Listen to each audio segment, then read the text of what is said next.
ሰላም ጤና ይስጥልን ክቡራን ተመልካቾቻችን እንደምን አላችሁ? ይህ ነጋሽ ሚዲያ ነው። ጋዜጠኛ ነጋሽ በዳዳ ነኝ።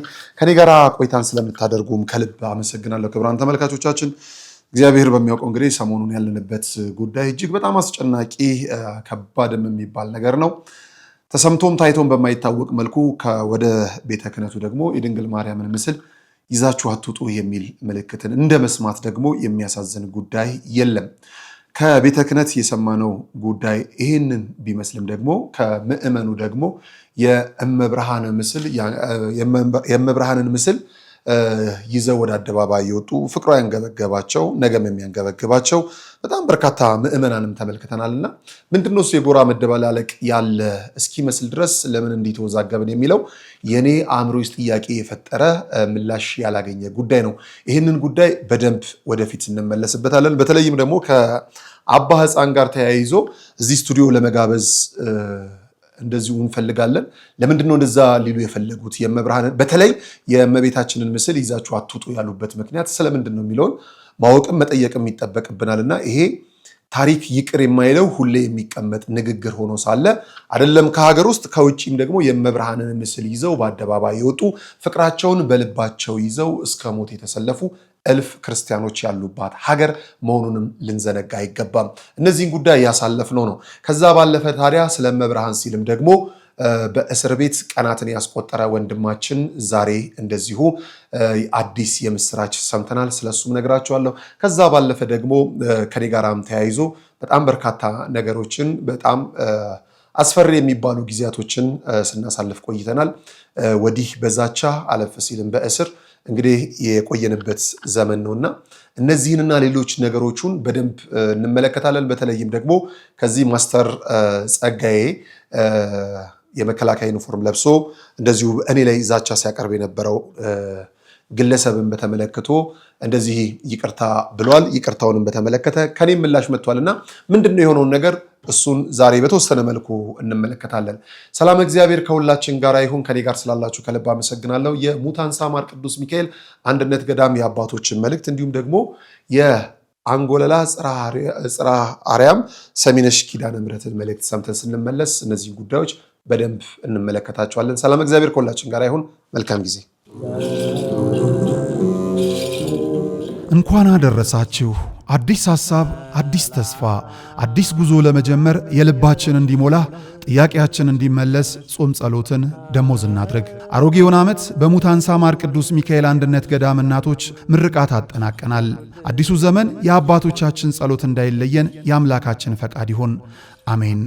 የእናቶቻችንን በዓት አጠናቀን ደስ እንዳሰኘናቸው ሁሉ ለአባቶቻችን እንረባረብ። ተረጋግተው ከአምላካቸው ጋር በጸሎት እንዲነጋገሩ ቢያንስ ምሽቱን ያለ ዝናብ እንዲያድሩ ለሰማዩ ቤታችሁ ይጠቅማችኋልና አሁን ለገዳማውያኑ አበድሩ። መልካም አውደ ዓመት።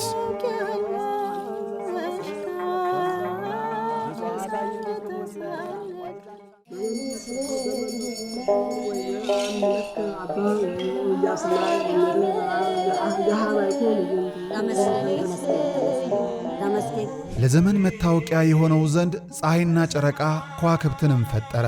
የቤተ ክርስቲያኒቱን ቀኖናዊ ሥርዓት ያጠኑ ሊቃውንት ደግሞ አዲስ ዓመት መስከረም 1 ቀን መሆኑን አስመልክተው በአራቱ ወንጌላውያን ዘመኑን ይከፋፍሉታል። ምክንያቱም በዘመነ ዮሐንስ ተጸንሶ በዘመነ ማቴዎስ ተወልዷል፣ በዘመነ ማርቆስ ተጠምቋል፣ በዘመነ ሉቃስ ተሰቅሎ ዓለምን ከፍዳና ከመርገም ነፃ አውጥቷል። ጌታችን መድኃኒታችን ኢየሱስ ክርስቶስ የተቆጠረ ጊዜያችንን አራዝሞልን የኢትዮጵያ ኦርቶዶክስ ተዋሕዶ ቤተ ክርስቲያን ሊቃውንት ደግሞ ቀመሩን ሰርተው ለሀገር ባበረከቱት የዘመን አቆጣጠር ለምናከብረው አዲስ ዓመት እንኳን አደረሳችሁ።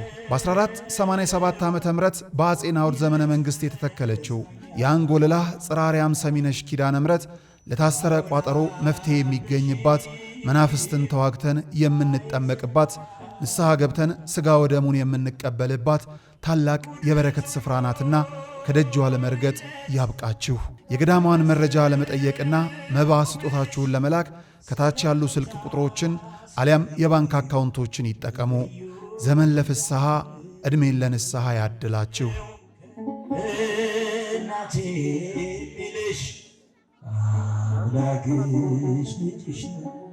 ክቡራን ተመልካቾቻችን ተመልሰን ተገናኝተናል። እንግዲህ ከሰሞኑ ጉዳይ መነሳት ብችል በጣም የሚያስገርም የሚያስደንቅ ነገር አለ።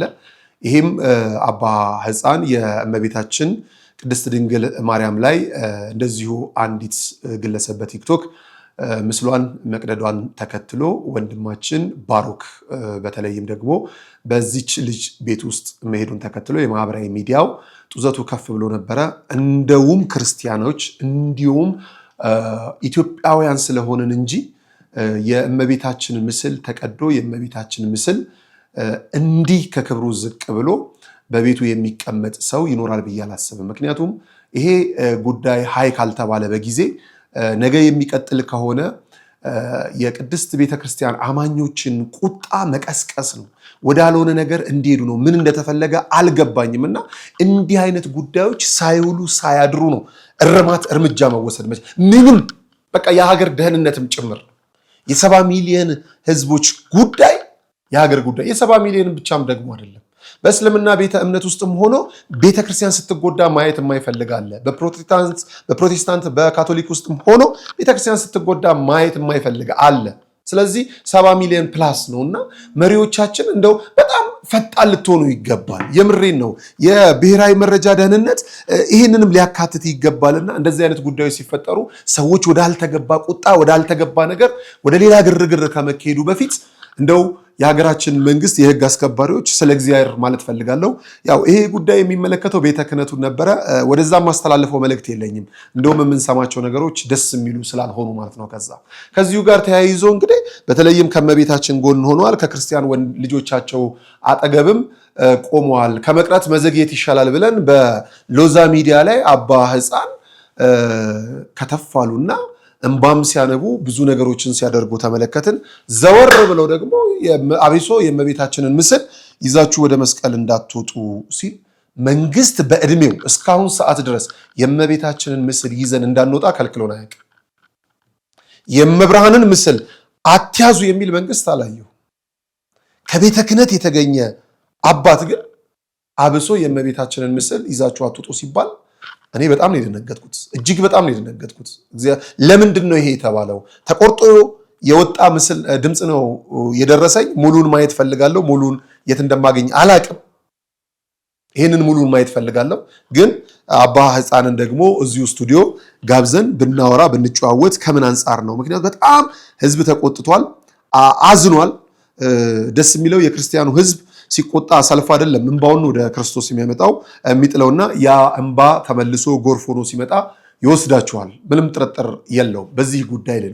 ታዲያ ስለ እመብርሃን ልቡ ሁሌ የማይረጋጋው ስለ እመብርሃን ሲባል ለሞት ራሱን አሳልፎ የሚሰጠው ስለ እመብርሃን ሲባል ከተቀመጠ መቆም የሚዳዳው ስለ እመብርሃን ሲባል ጨለማም ምንም የማይበግረው ወንድማችን ባሮክ ወይም ብሩክ ኦዳ በእስር ቤት ከቆየ ቀናት ተቆጥረዋል። በጣም በሚያሳዝን በሚያስገርም መልኩ እኛ ጋር ኢንተርቪው ከሰጠ በኋላ ጠዋት በምሽት ነበረ በጸጥታ ኃይላት ቁጥጥር ስር የተደረገው። ይሄ ሲሆን የእመብርሃንን ምስል የቀደደችዋ ግለሰብ አልተያዘችም። በጣም በሚያስገርም ነገር ማለት ነው። ስንል ነበረ እንግዲህ ሰሞኑን ከዚህ ከመስቀል ግርግር ጋር ተያይዞ ከቤተ ክህነት የመጡ ድምቀቶች ብዙ ነበሩ። ስለ መስቀልም ብዙ የተባለ አይመስለኝም። ከቤተ ክህነቱ ከመስቀል አከባበር ጋር ተያይዞ ስላሉ ነገር ነው ሲነገር የነበረውና እጅግ የሚያሳዝን ጊዜን አሳልፈናል። ለማንኛውም ልጅቷም በቁጥጥር ስር ውላለችና ህግ ለማንኛውም ሰው እኩል ሚዛኑን እንዲያይ ነው የምንፈልገው። እኔ አሁንም ባለሁበት ሰዓት ባለሁበት ወቅት ቤተክርስቲያን ልትከበር ይገባል። ግዴላችሁ በምንም ተአምር የሚያስከብራት ክርስቶስ አለ። ምንም ጥርጥር የለውም። እንደ ሰውኛ ነው እየተዋጋን ያለ ነው። ስለዚህ ወንድማችን ብሩክን እስር ቤት ከተን ከተቀመጥን እነሆ ቀናት ተቆጥረዋል። ዛሬ በመልአኩ ቅዱስ ገብርኤል ዕለት ግን በጣም የሰማነው እጅግ በጣም ደስ የሚያሳይ ነገር ነውና ያሳዝናል እኮ እንግዲህ ደስታ ከተባለ እንደሰት ብለን ነው እንጂ በ30 ሺህ ብር ዋስ እንዲሁ ከውጭ ሆኖ ጉዳዩ እንዲከታተል ፍርድ ቤቱ ወስኗል። በዚህ የፍርድ ሂደት ላይ አስራታቸውን በአገልግሎት እየከፈሉ ያሉ በጠቅላይ ቤተ ክህነት የህግ መምሪያ ስር ያሉ የህግ ባለሙያ ወንድሞቻችን እግዚአብሔር አምላክ ብድራታችሁን ሁሉ ይክፈላችሁ። ስማችሁን እንዳንጠራ ተቸግረናል። በሌላ በኩል ደግሞ ችግር እንዳይገጥማችሁ ስለፈራ ለቤተ ክርስቲያን ቆማችኋልና የቤተ ክርስቲያን አምላክ ይቆምላችሁ። እኛም ወንድሞቻችሁ ከእናንተ ጋር ነን። በእውነት እናንተን ሳይ ልቤ ያዝናል። እኛ ተፈተን ከቤተሰቦቻችን ጋር ለምስጋና ወደ ቤተ ክርስቲያን፣ ለእረፍት ደግሞ ወደ ቤት ነው የምንሄደው። እናንተ የኛን ጉዳይ ካስፈጸማችሁ በኋላ ደግሞ ሌላ የኦርቶዶክስ ልጅን እንግልት ከእስር ቤት ለማስለቀቅ ነው የምትጥሩት። ልጆች አላችሁ፣ ቤተሰብ አላችሁ፣ በኢኮኖሚ እንኳን የሚደግፋችሁ ከኋላ ምንም ሰው በሌለበት እኛ ሌላው የምንሰራው ይበቃል፣ አስራታችን ግን ለቤተ ክርስቲያን ይሁን ብላችሁ ከቤተ ክርስቲያን አገልጋዮች ጋር፣ ከቤተ ክርስቲያን ልጆች ጋር፣ ከቤተ ክርስቲያን የሚዲያ ባለሙያዎች ጋር ዋጋ እየከፈላችሁ ነውና እግዚአብሔር አምላክ ዋጋችሁን ይክፈላችሁ። ከዛ ውጪ ምንም ልንላችሁ አንችልም። ያሳዝናል።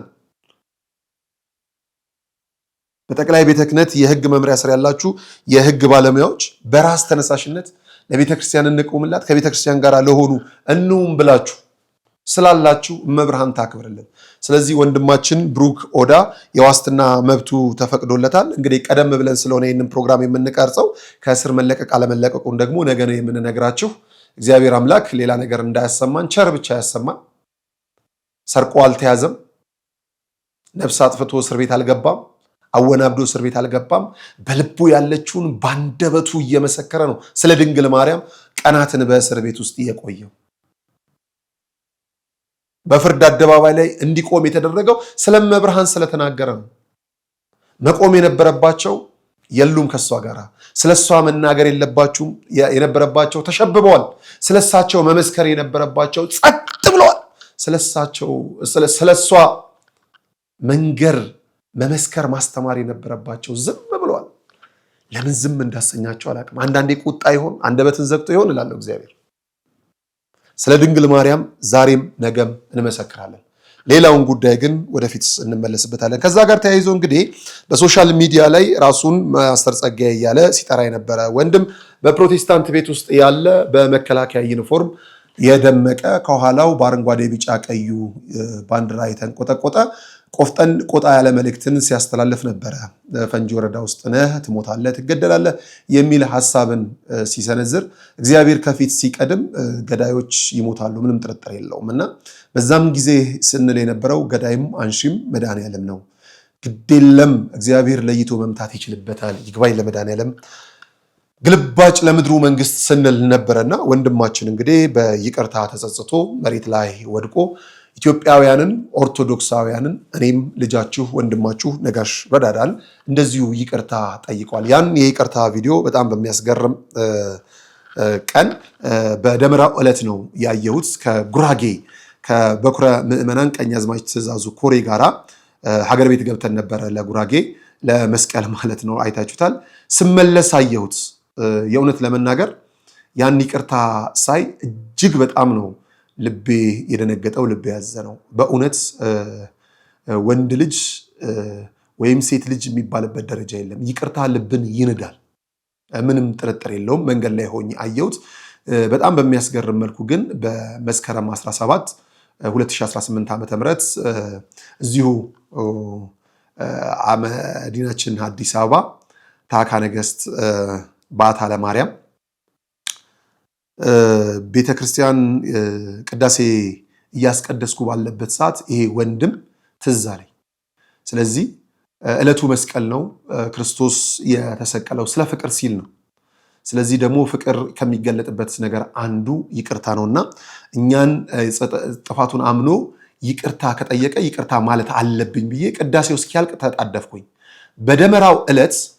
በደመራው ዕለት ይቅርታውን አይቼ ይቅርታውን ያልመለስኩበት ሁለት ጉዳዮች ናቸው። አንደኛ እንደው ለሚዲያ ጋጋታ እንዳይሆን፣ ሁለተኛም ደግሞ ጉዞ ላይ ስለሆንኩ ስላልተመቸኝ፣ ሶስተኛም ደግሞ ማጥራት የነበረብን ጉዳይ ነበር። የመጀመሪያው ላይ ተይዟል ተብሎ ሶሻል ሚዲያ ላይ ሲናፈስ እንዳልተያዘ ነግሬያችሁ ነበር። በጣም በሚያስገርም መልኩ የዚህን ወንድማችንን አድራሻ በመተባበር ቤቱን በማሳየት በመጠቆም ለሕግ አካላት አሳልፎ ለመስጠት የተደረገ ጥረቶችን ኦርቶዶክሳውያንን ሳላመሰግን አላልፍም። ሙሉ ከሚሰራባቸው ስራዎች እስከሚኖርባቸው ቤቶች፣ ከተደበቀባቸው ቦታዎች እስከደበቁት ግለሰቦች ጭምር ሲነገረን ነበር እና ይህንን ጉዳይ እንዲሁ መመዘን ስለሚጠበቅብን ግን በቅዳሴ ሰዓት አይቼው ማለፍ በጣም ነውር ስለሆነ ዕለቱ በመስቀል በዓል ዕለት ይህንን ይቅርታ ማድረግ እጅግ የሚያስደስት ትልቅ ነገር ሆኖ ስላገኘ ነው እዛው ባታ ለማርያም ቤተክርስቲያን ውስጥ ሆነን እንግዲህ የይቅርታ ቪዲዮአችንን ሰርተን ባለበት እንዲደርሰው እንዲሁም የመልካም ምኞት መግለጫም ሰተንለት ነበረ። መብርሃን ታግዝ ወንድማችን ዛሬም ይቅር ብለናል። የሚዋጋ እግዚአብሔር ነው፣ የሚገድልም እግዚአብሔር ነው፣ የሚያነሳም እግዚአብሔር ነው።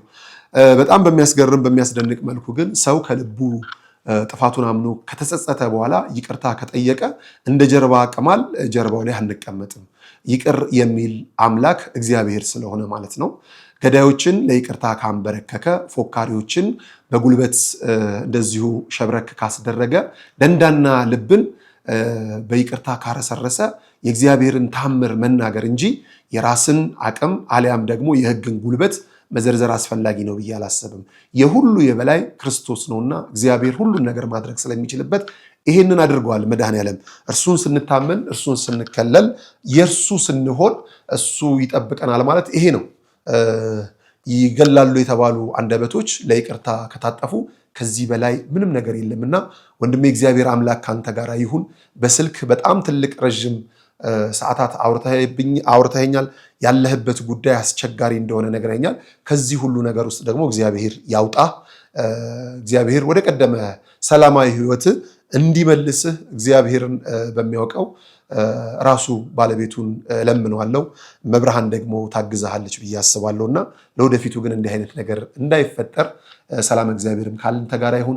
በዚህ አጋጣሚ ከኔ ጋር የነበራችሁ መላ ኦርቶዶክሳውያን እግዚአብሔር አምላክ ያክብርልኝና በእርግጥ የምንጮህ ስለ መብርሃን ነው፣ የምንጮህ ስለ እግዚአብሔር ስንል ነው። በልባችን የገባውን እውነት ለመመስከር ነውና ከነሱ ዝቅ ባለ መልኩ ደግሞ ስለ እናንተ ሲባል ቢጮህም አይቆጭም። የተዋህዶ ልጆች በእውነት ስላሳያችሁን ፍቅር፣ ስላሳያችሁን አንድነት እግዚአብሔር አምላክ ብድራታችሁን ይክፈላችሁ። ድንግል ማርያም ውለታችሁን ትክፈል። የሶሻል ሚዲያ ባለሙያ የሆናችሁ እህት ወንድሞቻችን እየደወላችሁ መናገር ስለማልችል ነው። ማንን ተናግሬ ማንን እችላለሁ? እልፍ ናችሁ። የእውነት በሶሻል ሚዲያ ላይ ያላችሁ፣ በመከላከያ ሰራዊት ውስጥ ያላችሁ ስልኬም ማንሳት እስከምችልበት ሰዓት ድረስ እየደወላችሁ ሃይማኖት በልብ ነው፣ ሀገር የጋራችን ናት፣ በሀገር ጉዳይ ቀልድ የለም፣ በሃይማኖትም የለም ብላችሁ ላሳያችሁኝ አክብሮት ከመሪዎች ጀምሮ እስከ እታች ያላችሁ ወታደሮች፣ በብዙ ቦታ ያላችሁ ሰዎች ከልብ ነው የማመሰግነው። የሀገር ህዝቦች በምንሄድባቸው ቦታዎች ከፓርኪንግ ባለሙያዎች እስከ ሊስትሮ ጠራጊዎች፣ ከመስተንግዶ ሰራተኞች እስከ ትልልቅ ባለሀብቶችም ጭምር ያከበራችሁ እግዚአብሔር አምላክ ያክብርልኝ። ምንም ማለት አልችልም። ኢትዮጵያዊነት ይሄ ነው። እግዚአብሔር አምላክ ብድራታችሁን ይክፈል። ነገም ስለ እውነትና ስለ እውነት ብቻ መጮሃችንን እንቀጥላለን። ሀገራችንን ኢትዮጵያን ሰላም ያደርግልን፣ ለመሪዎቿ ልቦናን ይስጥልን፣ አባቶቻችን ወደ አባትነት ቦታ ይመልስልን። እኛም ልጆች ሆነን ለመታየት እግዚአብሔር አምላክ ያብቃን። ከትላንት የተዛነፈ አቋም የለንም። እውነትን እውነት፣ ሐሰትን ሐሰት እያለን እንመሰክራለን። እጅግ በጣም ግን ካስገረመኝ መስቀልና ከመስቀል በዓል ጋር ተያይዞ የተነሱ ውዝግቦችን በተለይም ስለ መብርሃን የነበሩ ክፍተቶችን ጭምር ከነገ ጀምሮ ደግሞ በደንብ እንመጣበታለን። ስለዚህ ወንድሜ ይቅርታ አብያለሁ። እግዚአብሔር ነው ይቅር የሚለው። የድንግል ማርያም ልጅ እርሱ ይቅርታን ይቀበል። የመጨረሻው ደግሞ የምስራች ነው። እንኳን ደስ ያላችሁ ወንድማችሁ ልጃችሁ ባሮክ ወይም ብሩክ ኦዳ ዛሬ በዋለው ችሎት 10 ቀን ቀነቀጠሮ ተጠይቆበት ነበረ። እንደዚሁ በዋስትና ከውጭ ሆኖ እንዲከላከል ፍርድ ቤቱ ወስኗል። እንግዲህ ይግባኝ የሚባል ሌሎች ነገሮች አሉ። እሱ ከሌለብን ዛሬ ማታ ብሩኬን ቤት እናየዋለን ብለን እናስባለን። ቀደም ተብሎ የተቀረጸ ነው። ሌላውም ቢሆን መብርሃን አለች። እግዚአብሔር እንግዲህ ጥሎ አይጥለንም እና ክብር ግን ለመድኃኔዓለም ለመልአኩ ቅዱስ ገብርኤል እንላለን። በዕለተ ቀኑ ተአምር ስለሰማን ማለት ነው። ሰላም እግዚአብሔር ከሁላችን ጋር ይሁን። መልካም ጊዜ። እንኳን አደረሳችሁ። አዲስ ሐሳብ፣ አዲስ ተስፋ፣ አዲስ ጉዞ ለመጀመር የልባችን እንዲሞላ ጥያቄያችን እንዲመለስ ጾም ጸሎትን ደሞዝ እናድርግ። አሮጌውን ዓመት በሙታንሳ ማር ቅዱስ ሚካኤል አንድነት ገዳም እናቶች ምርቃት አጠናቀናል። አዲሱ ዘመን የአባቶቻችን ጸሎት እንዳይለየን የአምላካችን ፈቃድ ይሁን፣ አሜን። የእናቶቻችንን በዓት አጠናቀን ደስ እንዳሰኘናቸው ሁሉ ለአባቶቻችን እንረባረብ። ተረጋግተው ከአምላካቸው ጋር በጸሎት እንዲነጋገሩ ቢያንስ ምሽቱን ያለ ዝናብ እንዲያድሩ ለሰማዩ ቤታችሁ ይጠቅማችኋልና አሁን ለገዳማውያኑ አበድሩ። መልካም አውደ ዓመት።